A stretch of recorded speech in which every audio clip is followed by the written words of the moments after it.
It's MC Noble here. We're back live on YouTube. This is just a reminder stream to let you know that my gig, Glow With It, is this Saturday in Mexborough at the Civic Hall. So obviously the other day I did the stream with a little bit more information about the Residents Association. If you haven't seen that, go and watch it. That's my next booking, which is actually taking place tomorrow down at the New Adelphia Club in Hull. But Saturday is all about Glow With It. It's all about the sound bounce, and it's quite a biggish one for me. I'm alongside some pretty big names in the bounce scene, so it's nice to be able to meet some of them people. I've seen a couple of them before. They came and played at Bounce to Your Drop. I did play alongside Charlie Bosch last year, and I had the pleasure of watching Hannah Taylor Bounce to Your Drops Bangers and Anthems event, which was in March this year. But it's going to be a great lineup to be a part of. It's going to be full of bounce and donk bangers all evening. There's going to be all the heavy anthems. There's going to be some of the biggest and baddest and best releases from labels such as Bounce Heaven, Accelerate Digital, DNZ Records, and probably more besides. So it's going to be an absolute belter. I think that I'm aware of, I'm going to be kicking off the night at 8 p.m. So I'm going to be doing the first set. And I've got the layman Mike in me, so he's going to be hosting me. And we've got a little naughty set planned, I'm not going to lie. I'm quite looking forward to it, to be honest. And the second track, I'm not going to say too much about it because I don't like sort of like really giving too much about my sets away, because I like people to hear them like fresh and new in the club, and sort of like not necessarily know or expect sort of, do you know what I mean, what I'm going to play. But the second tune, when I was going through and putting the set together, and believe you and me, this set for some reason has been one of the most hardest sets that I've ever had to put together. And you know when you just put in tunes upon tunes together and then you think, yeah, that's all right, and then you listen back and then you think, actually no, I don't like the way this is sounding. And I probably have had about 10 to 15 different versions of the set, and you know when you just feel like I'm not happy with it, it's not how I want it to sound. And that's just basically been me with this Glow With It set. And I've just going through bounce tunes and putting some things together, and at the time some things, sounded like a good idea, and then I had a little bit of a listen and I thought, you know what, I want to do something that was going to impress people, something that was going to make them think, you know what, we'd have this guy back at a future event. And I was thinking, and I really wanted to do something that was just really going to sort of like take people on a bit of a journey as well. So when I got sort of put in what is now the actual finished set, and the bangers that I'm going to drop on Saturday, when I was putting the second tune into the playlist, it was a remix that I'd not heard before. I downloaded it, but for whatever reason, I don't think I'd ever maybe got the chance to play it. And I think there was a reason why, because it was a remix of a specific tune that's been remixed like loads of times. It's been remixed so many times, and there's probably about 10 different bounce versions, if not more, of the tune alone. And I even have done a version of the tune myself that is unfinished. And I even just gave a clue in the title there. And one of them words I said was part of the track title. So I really, really sort of listened to this remix. But then as I was going through the set, I thought, well, the tune itself is actually, it's a well-known tune, and people recognise it, and people will dance, and they will sing to it, and it is a banger. So obviously I thought, well, do you know what? I'll see what this version's like. I'll put it in the set, and I put the tune in the playlist and had a listen to it. And when you just fall in love with a song, and I just thought, do you know what? This remix has just been done so well. It takes so many sort of like features and inspiration from the original, but it almost like gives it this sort of like new modern twist, and then the way it's remixed, or I'll even go on to say mashed up, it just works so well. And the whole concept of the tune is just amazing, and it actually just gives me almost like goosebumps playing it, and I get this like real excited, tingly feeling inside.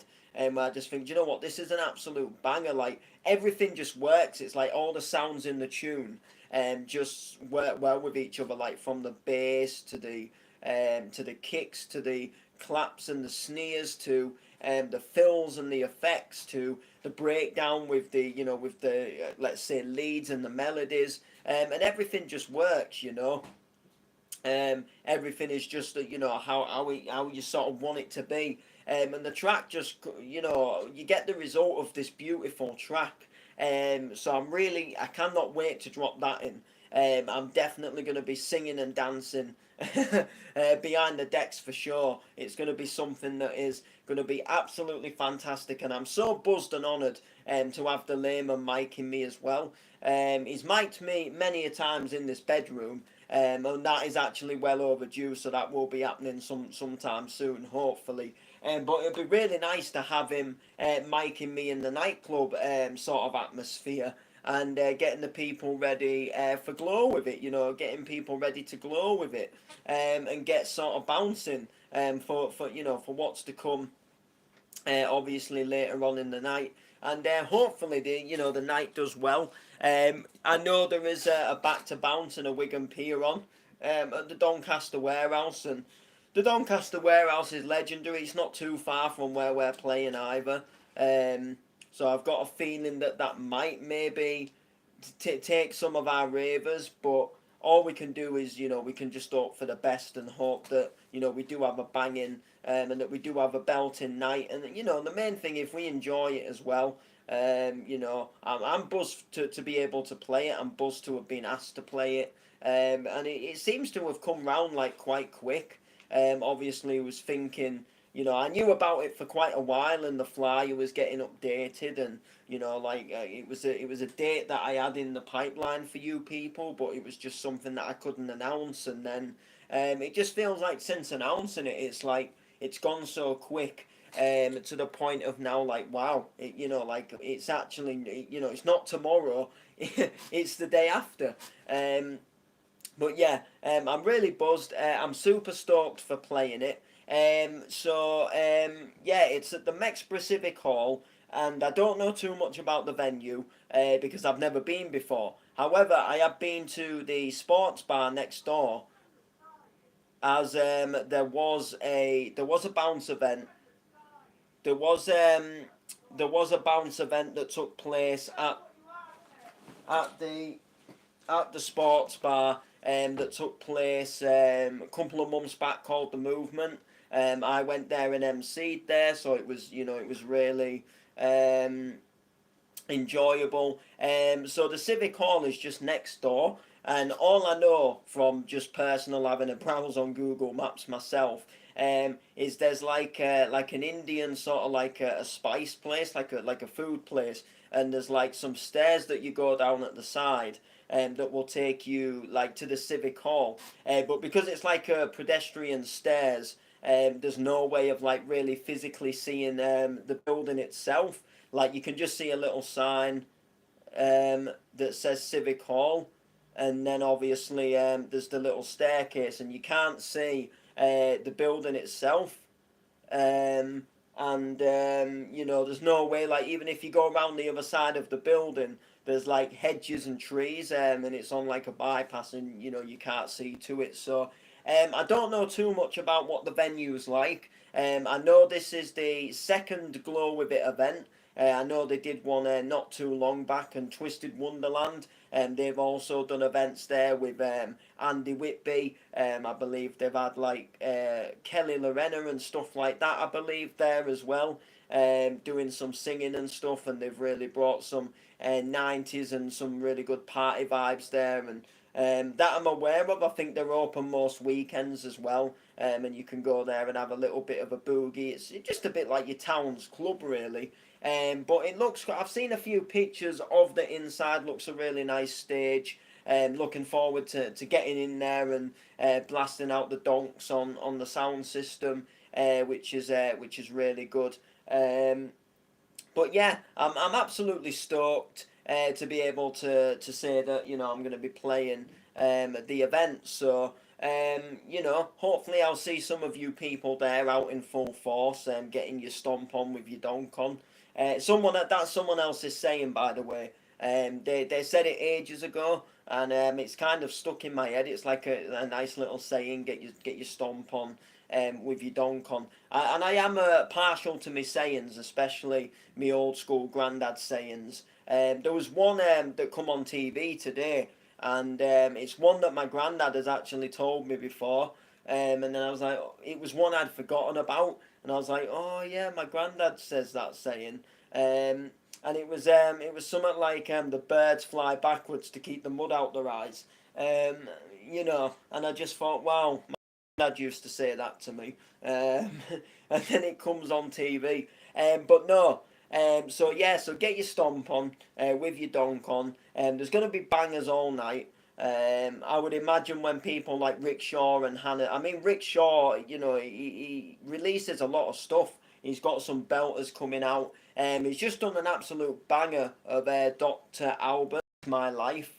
That is an absolute corker of a tune. I've not got it yet myself, but I've listened to the preview so many times. I wanted to get it for the set, and then I was going to buy it. I was going to put it in the set, and then I had an unexpected payment, unfortunately, that took over the priority. And then I thought, yeah, maybe I better just work with the tunes I've got, because, if I went on that Bounce Heaven store and put that in the basket, I'd think like, well, I can't just have that one tune sitting in the basket on its own. And then I would have added another tune to the basket, and then another tune to the basket, and then before you know it, to 250 a tune, which I don't think is bad. But once you start getting a few, it rocks up, does your price, and then before you know it, you've spent like, I've spent like 30 quid on there before, getting some of the new bangers. So it can be quite a hefty thing. But I've got bangers. I've got a really good strong set planned that I'm looking forward to dropping for you all. Like I say, the Layman will be hosting me, so that'll be good. He's got some good bars for that as well, and he's going to be hyping you up and getting you all ready for the remainders of the night.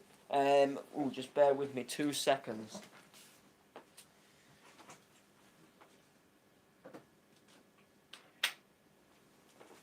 Oh, no. Yeah, I do apologise about that there. We've got a little cat, and it's come into my room, and this room gets like really warm. And I've got a window that opens, but it like catches on a little latch, but then you can take it off the latch to open it further. And because it's been quite warm, I took it off the latch and opened it further. But obviously my window literally goes onto a flat roof. Like, I can literally climb out of the window and just stand on the flat roof. So it's very easy for a cat to climb on the flat roof. But it's just a little too young to be doing that kind of thing at the moment. And it probably wouldn't realise, and it'd try jumping off, and because it's only small, end up hurting itself. And it went to climb on my bed, bless it. And I just had to like quickly dive in. Oh, shut the window, shut the window. don't be going out today. But yeah, you won't die today. Saying that, I nearly did today, believe it or not, and it was my own stupid fault. And I was coming back home, and I stepped out onto a pedestrian crossing. I just was thinking a few things on my mind, just taking a stroll, and I just stepped out ready to walk across the road, and a big herons lorry was coming round the corner, and I don't know why, but for some reason I just did not think. And when you just like step out for just like a split second, and then you realise the truck's coming, and then you go, oh shit, and then and then you step back, like it was just that. but like it was very close. The truck was coming around the corner. I'd set off to start walking across, and then like suddenly realised and then stepped back as it come round the corner. But it was enough that it alerted the obviously the wagon driver. So he wasn't the best of pleased. And then I just thought, geez, like I did not think, like I honestly did not think, just in that moment, and I just stepped out. Just absolutely stepped out, and it was just it wasn't it was my fault. I'll accept all blame. I just was not thinking, which will lead on to the next thing. Because I have a little bit of good stroke bad news to share with you about this week, and this was one of them things where I was kind of on Facebook and I was like, something's happening, but depending if it goes well, I'll shed some light. So I got a phone call on Monday, I believe it was, and it was from Sarah from Goodwin. She's like one of my tutors, and she rang me to say that there was a job interview going at Goodwin, and it was to work alongside like working with the music lab.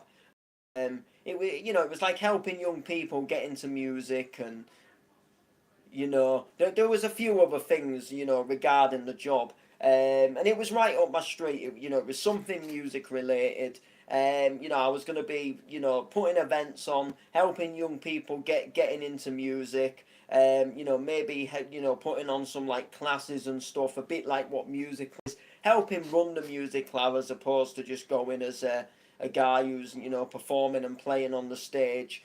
So I thought, yeah, this is going to be right up my street.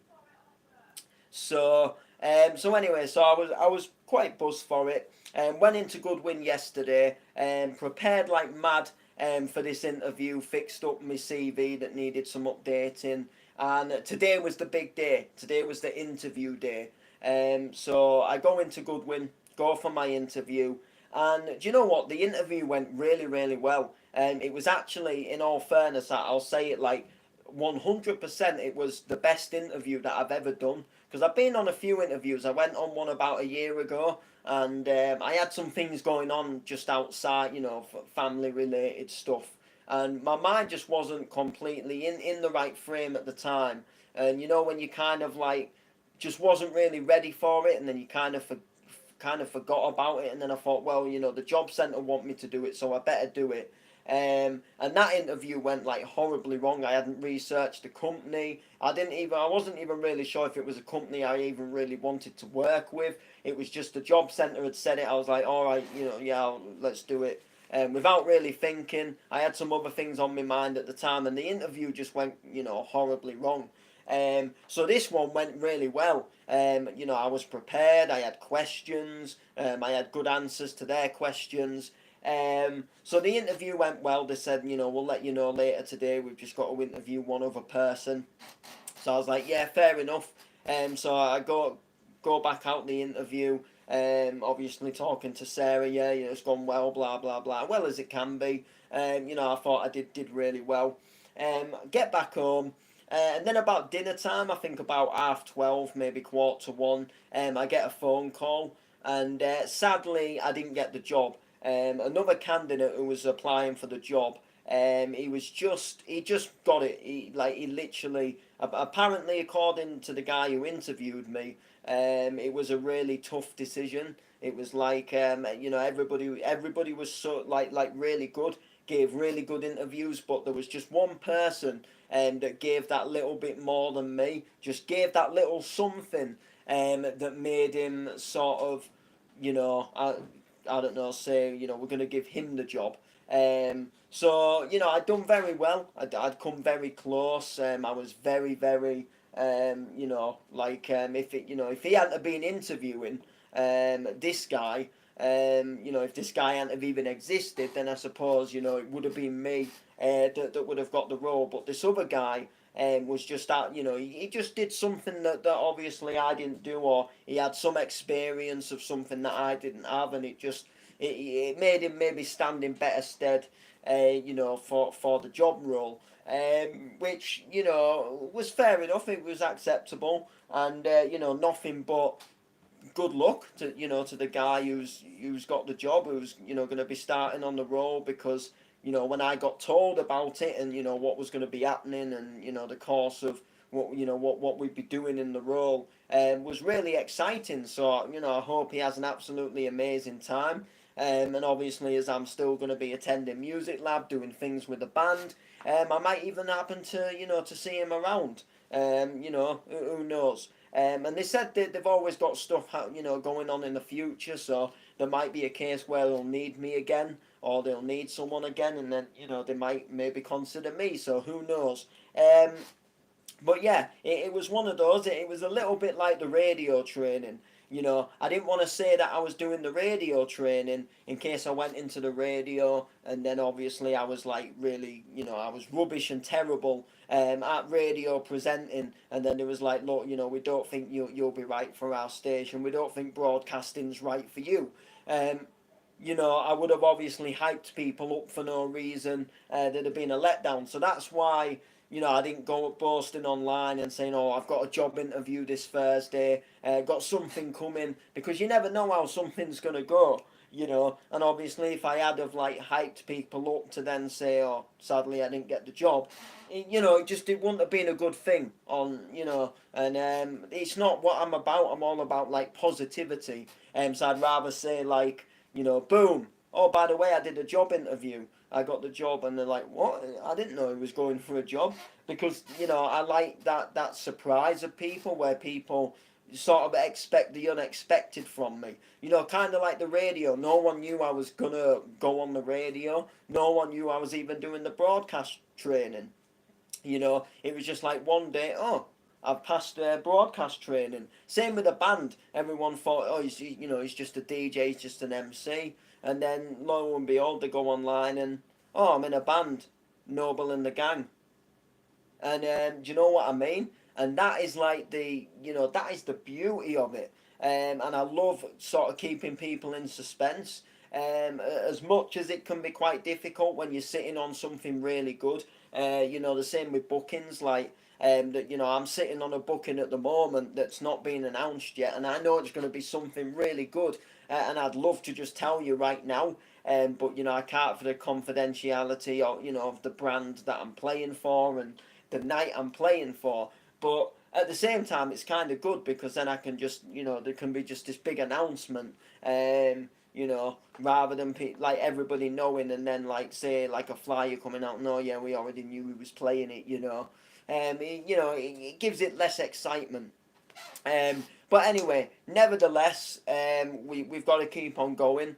We've got to keep on grinding, and I feel different. I'll be honest, I feel different, and I'm a big believer. And I'm going to say something on the stream, because I wrote it on Facebook earlier. And you can spend doing something that you don't really enjoy, or doing something that you don't really want to do, just for the sake of doing it, or because you're told that you need to do it, or for example, because it pays the bills, and or it brings the money in, blah blah blah.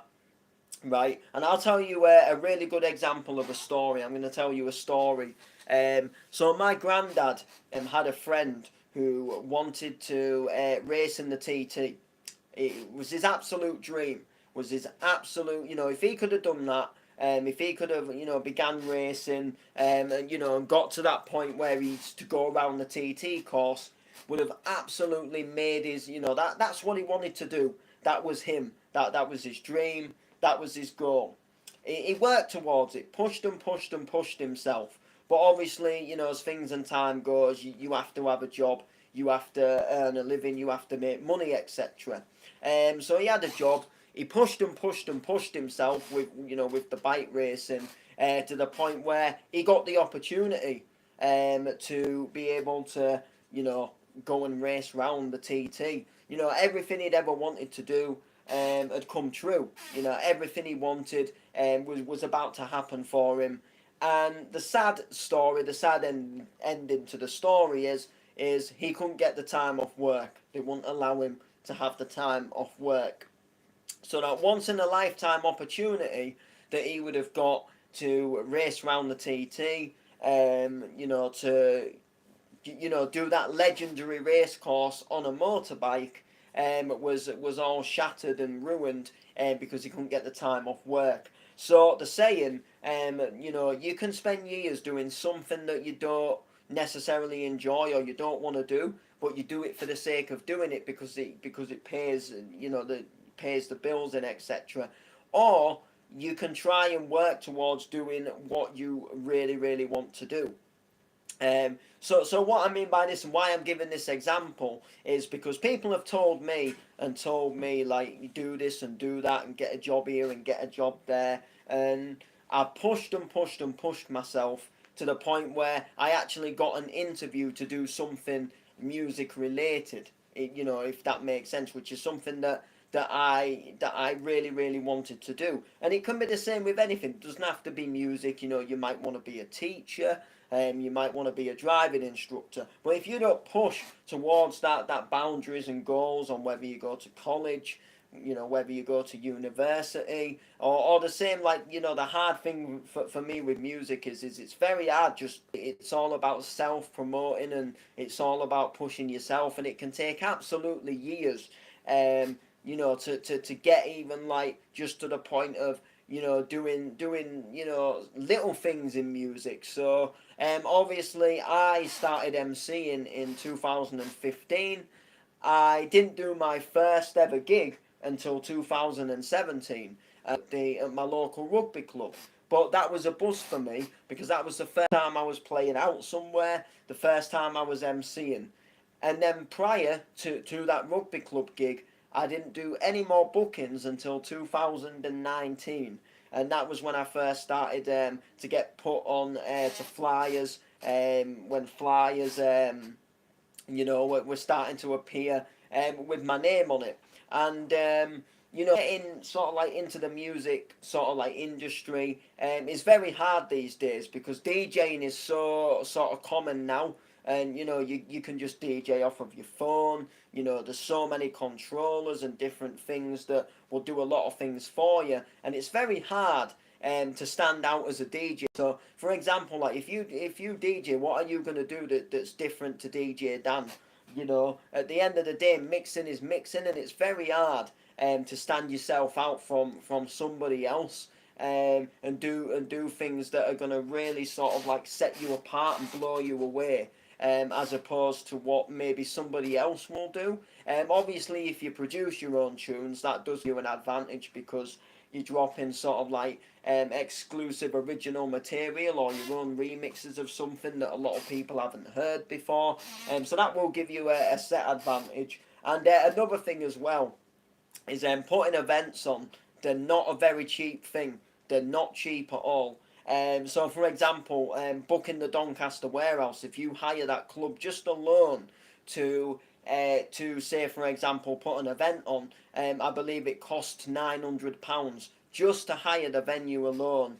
And then if you want to book some of the, the big DJs, for example, Gamma, Darren Styles. Darren Styles, I'm sure, last thing I heard on the grapevine of things, he was actually a couple of grand to obviously, to come and play. So when you think like, two grand for Darren Styles, 900 for the venue, that's £2,900 on an event already.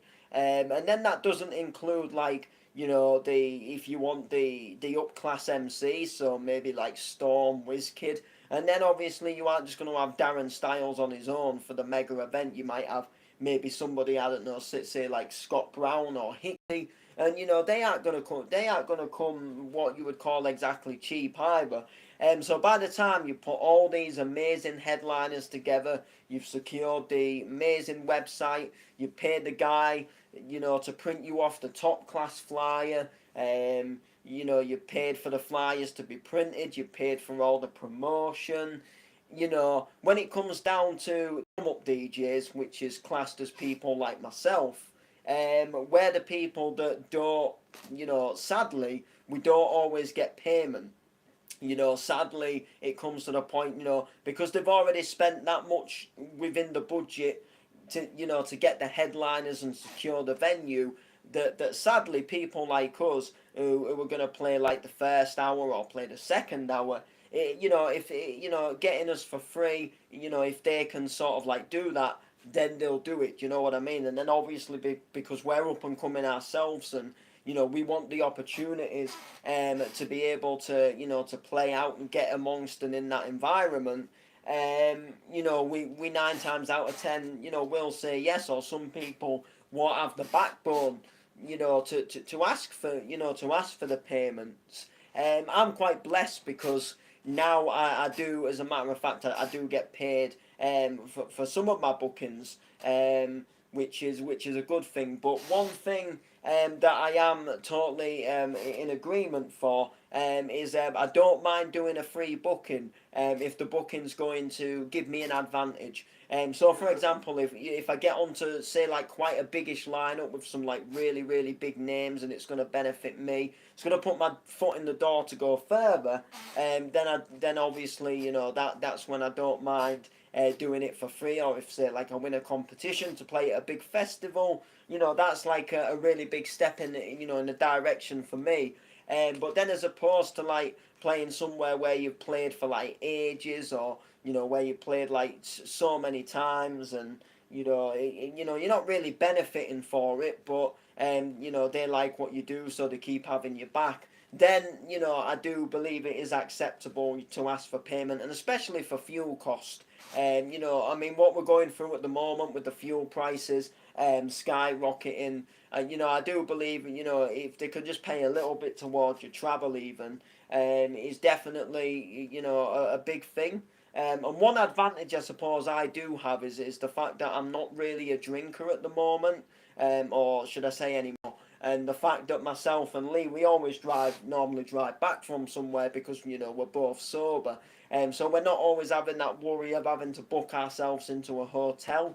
9 times out of 10, we just end up driving it back, which is always it's a good thing. So it does in that sense, it does make it a little bit cheaper for me. So we don't have much to fork out for as maybe someone who comes and has about 10 beers, and obviously stays in the Premier Inn because they want to stay where they're just round the corner from the venue and it's right in the city centre. So obviously the hotels in the city centre, they skyrocket up in price. But most definitely, with the fuel prices rising, it's if they can cover the fuel, most definitely. I agree that covering the fuel is something that needs to be done. And also, I'm very fortunate, if I get a booking 9 times out of 10, my friend Lee's going. So, I get my lift there. So, it's only right that I do contribute the fuel money for him as well. As I can't just expect him to drive me to all these out of town cities where we're clocking up, 50, 60, 70 miles plus. Not expect to obviously contribute to obviously putting something in the tank. But nevertheless, definitely that's just the way it goes. Unfortunately, it's very hard to get into like the music stuff itself.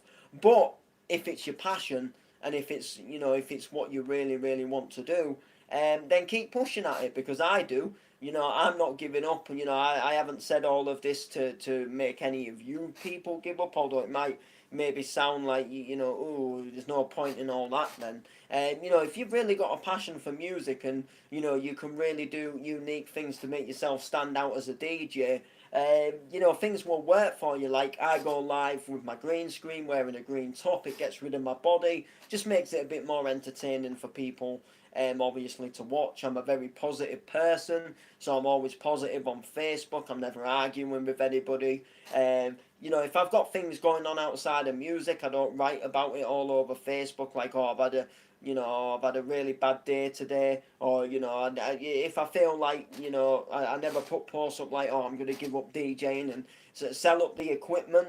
Although sometimes I do sometimes maybe feel it. If things just maybe aren't going wrong, or if I'm having a few issues with my mixer and I think like I can't keep going on like this, You know, I can't get this mix done or whatever. You know, I don't go whinging about it on, you know, on the social. You know, I keep the positive side. So when I do get the mix recorded, it's yes, peeps. There's a banging mix here. You know, check it out. And that's the way it goes. So definitely don't give up.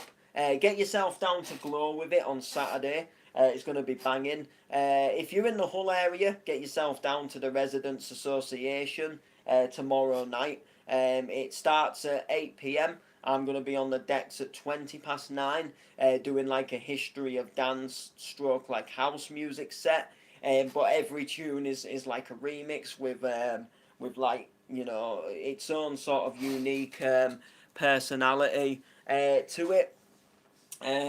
So yeah, make sure to like, make sure to comment, make sure to share, and take it easy. Take it easy, people. I'll be doing the aftermath of the gigs. I might do the Residents Association aftermath Saturday daytime, depending how I feel.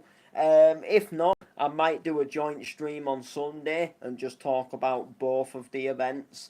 I'll try and get some videos of them as well. It's just I've got a really bad phone that doesn't take too kindly to loudspeakers in a nightclub. But if I can get any footage, if I can get any videos, you know, I'll be sure to grab some video footage and put them up on YouTube.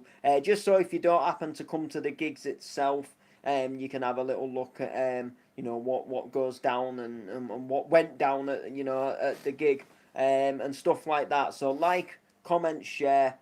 Peace out, people.